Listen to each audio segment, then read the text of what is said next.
नमस्कार। मैं अजय पांडे फिर से एक बार आपका टारगेट विद अजय पांडे में हार्दिक स्वागत और अभिनंदन करता हूं और उम्मीद करता हूं कि आप सभी लोग अच्छी तरीके से होंगे और आपकी पढ़ाई भी धुआंधार बहुत बेहतरीन तरीके से चल रही होगी।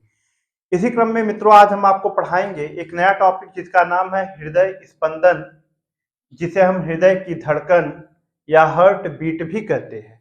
तो आज जानेंगे कि हृदय की धड़कन क्या होती है, हार्ट बीट क्या होती है। वैसे तो हम धड़कन शब्द से परिचित ही होंगे। कभी कभी कहते हैं, जब कभी कभी बहुत तेजी से दौड़ते हैं और दौड़ने के बाद कहते हैं अरे साला धड़कनियां तो बहुत बढ़ गई। कहते हैं ना, अरे साला धड़कनियां तो बहुत बढ़ गई। और ऐसे देखते धक धक धक धक धक धक धक धक करते रहता है। जैसे बुलेट की आवाज आती है ना, धक धक धक धक, वैसे इसकी भी आवाज आती रहती है, धक धक धक धक। या कभी हम कसरत कर लेते हैं, उठक बैठक कर लेते हैं, या कभी कभी हम किसी चीज से डर जाते हैं, रात को सपना देख लेते हैं, या कभी कभी प्रेमिका दिल तोड़ देती है या प्रेमिका से डर लगने लगता है, तब भी हृदय की गति बढ़ जाती है।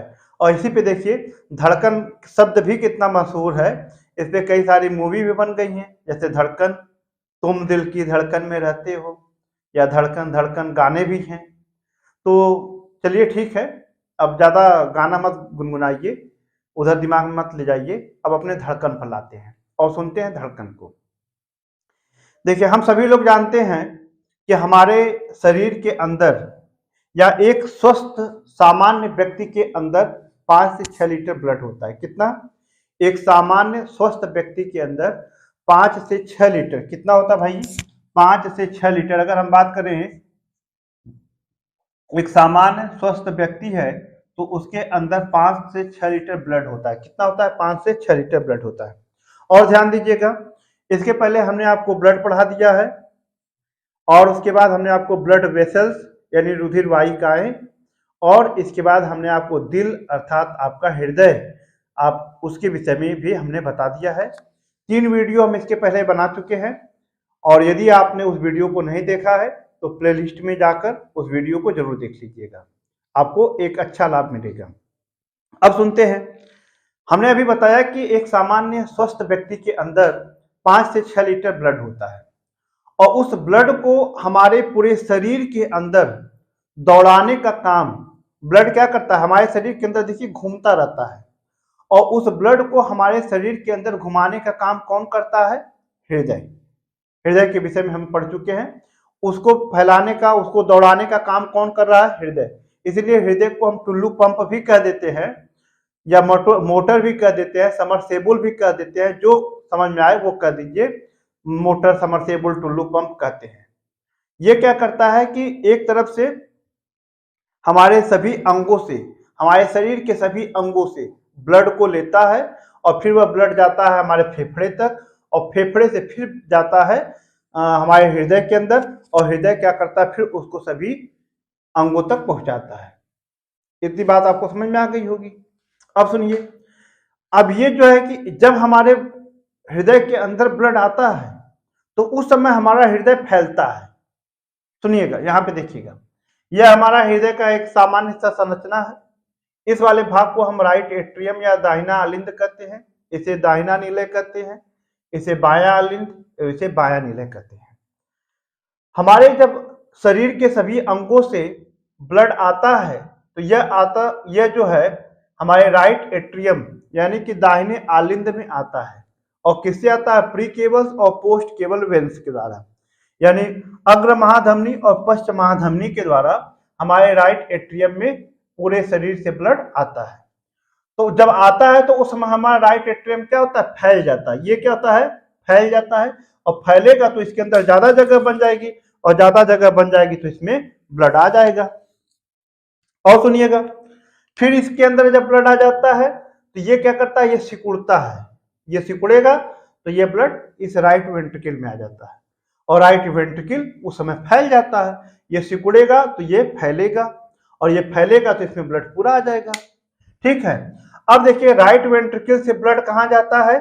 ये हमारे लंग्स के पास जाता है। कहाँ जाएगा? लंग्स के पास।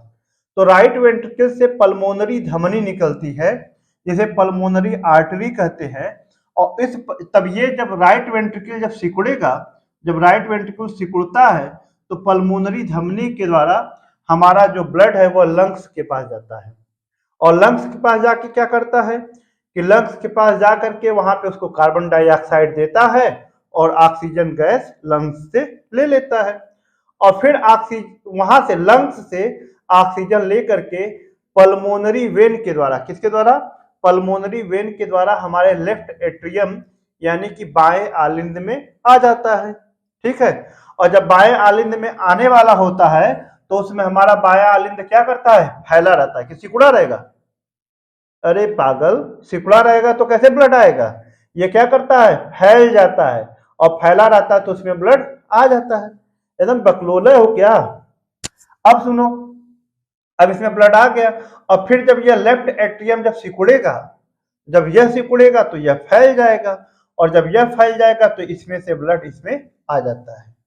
तो हम यहाँ पे क्या देखें हम यहाँ पे देखें कि एक बार हमारा जो है कि हृदय फैलता है और एक बार क्या होता है, सिकुड़ता है। जैसे यह एक बार यह फैला, फिर एक बार सिकुड़ा, फिर यह बार एक बार यह फैला और एक बार यह सिकुड़ा। तो अब देखिए तो हमने यहाँ पे क्या देखा कि एक बार हमारा हृदय फैलता है और एक बार क्या होता है, सिकुड़ता है। अब सुनिए, सिकुड़ने की प्रक्रिया को हम प्रकुंचन कहते हैं। क्या कहते हैं, प्रकुंचन, जिसे हम सिस्टोल भी कहते हैं। और फैलने की क्रिया को हम अनुशिथिलन या जिसे हम डायस्टोल भी कहते हैं। अब सुनिएगा ध्यान से, हम देखें कि हमारा हृदय एक बार फैला है, एक बार सिकुड़ा है, एक बार फैला, एक बार सिकुड़ा। तो एक बार फैलने और सिकुड़ने को ही हृदय की धड़कन कहते हैं। क्या कहते हैं, हमारे हृदय के एक बार फैलने और सिकुड़ने की क्रिया को हम हृदय की धड़कन या हृदय स्पंदन कहते हैं। एकदम बात समझ में आ गई होगी। हृदय के फैलने और सिकुड़ने की क्रिया को हृदय स्पंदन कहते हैं। या इसी को हम और तरीके से कह सकते हैं कि हृदय के सिकुड़ना क्या है, प्रकुंचन। हृदय के प्रकुंचन और अनुशिथिलन की क्रिया को हम हृदय की धड़कन या हृदय स्पंदन कहते हैं। ये बात समझ में आ गई। या सिस्टोल और डायस्टोल की क्रिया को हम हृदय की धड़कन या हार्ट बीट कहते हैं। अब ध्यान दीजिएगा, हमारा जो हृदय है ना, एक बार फैलता है और एक बार सिकुड़ता है, भाई कुछ समय लगेगा ना। तो हृदय के एक बार फैलने और एक बार सिकुड़ने में 0.8 सेकेंड का समय लगता है। कितने का, 0.8 सेकेंड का समय लगता है। तो हमारे हृदय के एक बार फैलने और एक बार सिकुड़ने में 0.8 सेकेंड का समय लगता है। ठीक है, एक बार फैलेगा एक बार सिकुड़ेगा तो कितना, 0.8 सेकेंड का।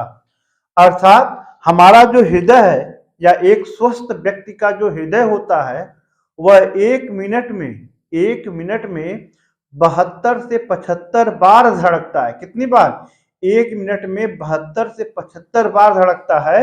अब इसको देखिए, निकाल भी सकते हैं। एक मिनट में कितना सेकंड होता है, 60 सेकंड, और इसमें यदि हम 75 से भाग दे दें तो यहाँ पे आ जाएगा 0.8। कितना आ जाएगा, 0.8। तो हमारा जो हृदय है वह एक मिनट में 72 से 75 बार धड़कता है। लेकिन जैसे यदि हम खूब तेजी से दौड़े या कोई काम कर रहे हैं या कसरत कर रहे हैं, जिम कर रहे हैं, किसी बात को लेकर के परेशान है, तो उस समय हमारे हृदय की धड़कन की स्पीड क्या हो जाती है, बढ़ जाती है। अगर हम कोई काम कर रहे हैं बहुत मेहनत का, तो उसमें हमारे हृदय की गति क्या हो जाती है, बढ़ जाती है। इतनी बात समझ में आ गई। हमें लगता है कि आपको समझ में आ जाना चाहिए। अब देखिए, इसी के बाद हम समझेंगे कि ब्लड प्रेशर, एक टॉपिक और है ब्लड प्रेशर, जिसे हम रुधिर दाब कहते हैं। ब्लड प्रेशर क्या होता है, हमने बहुत नाम सुना होगा कि अरे फलानवा का ब्लड प्रेशर बढ़ गया, तो डॉक्टर के पास ले जाते हैं और ब्लड प्रेशर नपवा लेते हैं। अब सुनिएगा, अब ब्लड प्रेशर नपवा लेते हैं, एक शब्द यहाँ पे है, ब्लड प्रेशर नपवा लेते हैं। तो देखिए, जब किसी का ब्लड प्रेशर बढ़ जाता है या किसी को घबराहट बेचैनी होने लगती है तो हम डॉक्टर के पास ले जाते हैं, और डॉक्टर क्या करता है, एक मशीन, उसके पास एक मशीन होती है छोटी सी, उस मशीन को लेता है और वहां से एक रबड़ का पट्टी उसके बाह में बांधता है, और उसके बाद जो है ऐसे ऐसे उसमें पंप करता है, और उस मशीन में उसकी गति एक देखते हैं पारा जो है ऊपर से नीचे आता जाता रहता है, उसको वो पढ़ता है। उस मशीन का नाम क्या है? अर्थात हम कर सकते हैं भाई, पहले आ गया तो बता ही दे कि ब्लड प्रेशर को हम किसके द्वारा, किस मशीन के द्वारा नापते हैं। तो ब्लड प्रेशर को जिस मशीन के द्वारा नापते हैं उसका नाम है स्फिग्मोमैनोमीटर। क्या नाम है? यहीं पे याद कर लेना, स्फिग्मो। स्फिग्मो बहुत पूछा जाता है 1 नंबर में। स्फिग्मोमैनो स्फिग्मोमैनोमीटर कहते हैं। क्या कहते हैं? स्फिग्मोमैनोमीटर कहते हैं। तो डॉक्टर जिस मशीन के द्वारा किसी व्यक्ति का ब्लड प्रेशर नापता है उसका नाम है स्फिग्मोमैनोमीटर। क्या नाम है? स्फिग्मोमैनोमीटर। अब यहाँ पे समझते हैं ब्लड प्रेशर या रुधिर दाब क्या है। अब ध्यान से सुनिएगा, ब्लड प्रेशर या रुधिर दाब या इसी शब्द से ही समझने का प्रयास करते हैं। रुधिर, रुधिर मतलब खून, रक्त, और दाब मतलब दबाव। हमारा खून जब दबाव डालता है ना, किसके ऊपर दबाव डालेगा? हम पे नहीं, उस नली में, रक्त वाहिका में, अर्थात धमनी में। तो अब यहाँ पे समझिएगा, नहीं समझ में आ रहा तो यहाँ समझिएगा। देखिए हमारा जो होता है, यहाँ से ब्लड गया लंग्स के पास, लंग्स से ऑक्सीजन लेकर के लेफ्ट एट्रियम में आता है, और लेफ्ट एट्रियम से फिर लेफ्ट वेंट्रिकल में आता है, यानी कि बाएं निलय में आता है। और बायां निलय जब ये संकुचित होता है, जब ये संकुचित होगा तो यहाँ से ब्लड जो होता है धमनी में जाता है। किस में जाता है? धमनी में, जिसे दैहिक महाधमनी कहते हैं या सिस्टेमिक एओर्टा कहते हैं। यहाँ से एक धमनी निकलती है और यहाँ से हमारे पूरे शरीर में ब्लड को भेज दिया जाता है। तो जब हमारा यह लेफ्ट वेंट्रिकल जब कस के जब यह सिकुड़ता है, जब यह सिकुड़ेगा तो ज्यादा दबाव से ब्लड जो है ऊपर की तरफ जाएगा। इसको हम ऐसे समझते हैं जैसे एक रबड़ की थैली हो या एक गुब्बारा हो, और गुब्बारा में हम पानी को भर दें और उसमें एक पाइप लगा दें। अब देखिए जब हम गुब्बारा को तेजी से दबाएंगे, तो पानी क्या होगा? एक स्पीड के साथ निकलेगा ना। जब हम गुब्बारे को तेजी से दबाएंगे तो पानी, ये देखिए ऐसे जब हम ऐसे तेजी से दबाएंगे तो इस नली पे उस पानी का दबाव लगाते हुए और वह तेजी से बाहर की तरफ निकलेगा। तो इस नली पे किसका दबाव लग रहा था? यहाँ पे पानी का, गुब्बारे में जो पानी है उसका। तो चूंकि यहाँ पे हृदय जब तेजी से संकुचित होता है तो हृदय के अंदर ब्लड है, और ब्लड का दबाव इस वाहिका पर पड़ेगा, ब्लड वेसल्स पे पड़ेगा। उसी को हम ब्लड प्रेशर कहते हैं। किसका दबाव पड़ रहा है? ब्लड का प्रेशर। किसके ऊपर? धमनी के ऊपर। कौन सी धमनी है? महाधमनी। तो इससे मतलब नहीं है। ब्लड का दबाव किसके ऊपर पड़ रहा है? धमनी के ऊपर। और कब पड़ रहा है? जब हमारा हृदय सिकुड़ता है। जब हमारा हृदय सिकुड़ता है तो हमारे रक्त का दबाव हमारी धमनियों पर पड़ता है, जिसे हम रक्त दबाव या ब्लड प्रेशर कहते हैं। तो आप कह सकते हैं कि जब हमारा हृदय सिकुड़ता है, संकुचित होता है, तब हमारे रक्त के द्वारा धमनियों पर एक दबाव लगता है, जिसे हम ब्लड प्रेशर या रुधिर दबाव कहते हैं, रुधिर दाब कहते हैं या रक्तचाप कहते हैं। जब हमारा हृदय संकुचित होता है तब हमारे रुधिर के द्वारा धमनियों पर एक दबाव बनता है, जिसे हम रुधिर दाब या रक्तचाप कहते हैं। ये बात समझ में आ गई होगी। और रुधिर दाब को हम स्फिग्मोमैनोमीटर से नापते हैं। अब देखिए जो रुधिर दाब या रक्तचाप भी 2 प्रकार का होता है।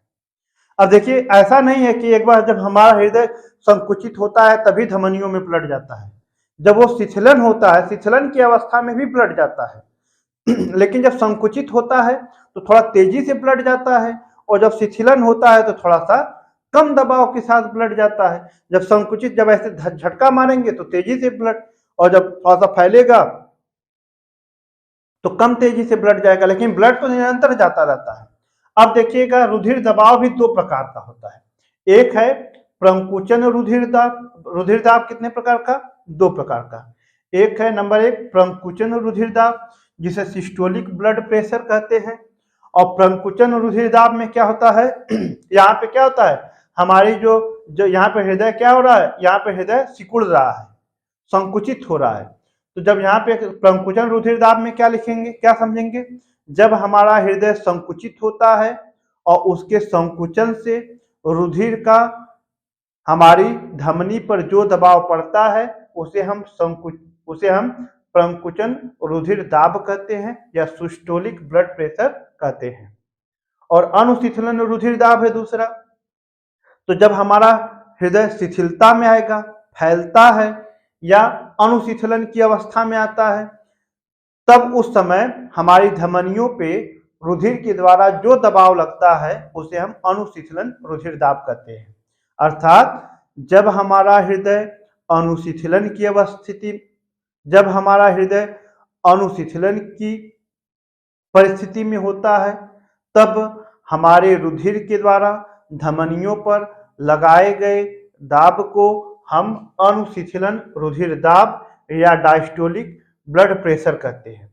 अब यहाँ पे एक चीज आप बताइएगा, अब चलिए बताइए कि जब हमारा हृदय सिकुड़ेगा, जब हमारा हृदय सिकुड़ता है उस समय हमारे धमनियों पर रुधिर का दबाव ज्यादा होगा कि जब हमारा हृदय फैलेगा उस समय धमनियों पर रुधिर का दबाव ज्यादा होगा?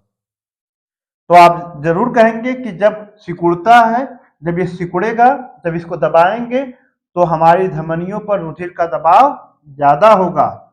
तो उस समय इस मशीन के द्वारा इस प्रकुंचन रुधिर दाब को या सिस्टोलिक ब्लड प्रेशर को 120 कितना 120 mmHg मापा जाता है।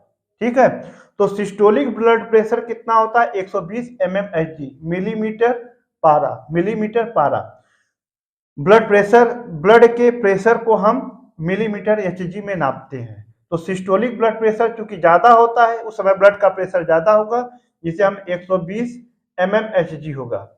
और अनुशीतलन ब्लड प्रेशर क्या होता है? कम होता है, तो जाहिर सी बात है 120 से कम होगा, जो होगा 80। कितना होगा? 80 mmHg। कितना होगा? 80 mmHg। यानी अनुशीतलन ब्लड प्रेशर या डायस्टोलिक ब्लड प्रेशर कितना होगा? 80 mmHg। तो कुल मिलाजुलाकर रुधिर दाब कितना होता है?